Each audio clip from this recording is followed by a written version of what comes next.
कशा आहेत मित्रांनो? आज डे 4 आहे. गणपती येऊन आपल्या घरी 4 दिवस झाले आहेत. मी गेलेलो फुलं आणायला. फुलं वगैरे घेऊन घरी वगैरे आलो. घरी आरती वगैरे झाली. त्यानंतर आम्ही गेलो क्रिकेट खेळायला. क्रिकेट खेळलो थोडा वेळ. फर्स्ट सेशन होता आमचा, पहिला सेशन ते झालं. मग आम्ही निघालो जिमला. जिमला वगैरे गेलो. काल त्या जिमला गेलो नव्हतो म्हणून आज पण कार्डिओच केलं जिममध्ये जाऊन. जिममधून गेलो तर पाऊस वगैरे तर नव्हता म्हणून लवकर घरी गेलो. तर घरी जाऊन आम्ही दुसरा सेशन स्टार्ट केला. तर तिकडून आलं घरी, देवपूजा वगैरे केली. कारण की घरात आरतीला माणसं येणार होते म्हणून फटफट आवरलं.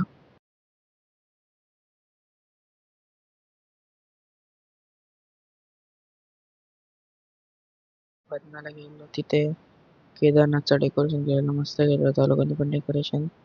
आणि थोडी प्रॅक्टिस केली थंड वाजवायची. रात्रीचे वाजलेले 3. आजचा दिवस पण आपला चांगला गेला. तर भेटूया आपल्या नेक्स्ट ब्लॉगमध्ये. तोपर्यंत बाय बाय.